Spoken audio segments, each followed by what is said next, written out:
यह कहानी आपकी जिंदगी बदल देगी। कहानी का शीर्षक है राजा और साधु। चलो बच्चों, शुरू करते हैं आज की कहानी राजा और साधु। एक बार राजा की सेवा से प्रसन्न होकर एक साधु ने उसे एक ताबीज दिया और कहा कि राजन, इसे अपने गले में डालो और जिंदगी में कभी ऐसी परिस्थिति आए कि जब तुम्हें लगे कि बस अब तो सब खत्म होने ही वाला है, परेशानी के भंवर में अपने को बसा पाओ, कोई प्रकाश की किरण नजर ना आ रही हो, हर तरफ निराशा और हताशा हो, तब तुम इस ताबीज को खोलकर इसमें रखे कागज को पढ़ना, उससे पहले नहीं। राजा ने वह ताबीज अपने गले में पहन लिया। एक बार राजा अपने सैनिकों के साथ शिकार करने घने जंगल में गया।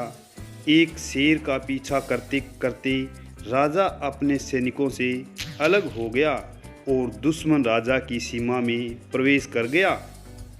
घना जंगल और सांझ का समय।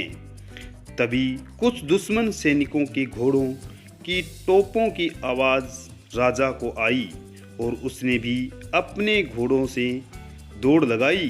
राजा आगे आगे, दुश्मन सैनिक पीछे पीछे। बहुत दूर तक भागने पर भी राजा उन सैनिकों से पीछा नहीं छुड़ा पाया। भूख प्यास से बेहाल राजा को तभी घने पेड़ों के बीच एक गुफा सी दिखी। उसने तुरंत स्वयं और घोड़े को उस गुफा की आड़ में छुपा लिया और सांस रोककर बैठ गया।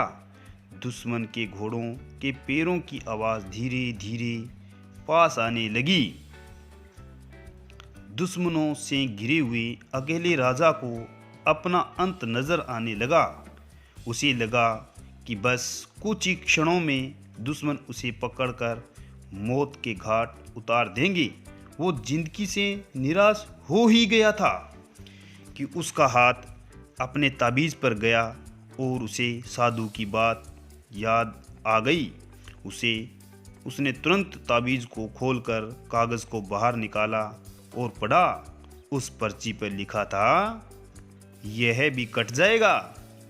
राजा को अचानक ही जैसे घोर अंधकार में एक ज्योति की किरण दिखी। डूबते को जैसे कोई सहारा मिला। उसे अचानक अपनी आत्मा से एक अकथनीय शांति का अनुभव हुआ। उसे लगा कि सचमुच यह बुरा समय भी कट ही जाएगा। फिर मैं क्यों चिंतित हूँ? अपने प्रभु और अपने पर विश्वास रख। उसने स्वयं से कहा कि हाँ, यह भी कट जाएगा। और हुआ भी यही। दुश्मन के घोड़ों के पैरों की आवाज़ पास आते आते दूर जाने लगी।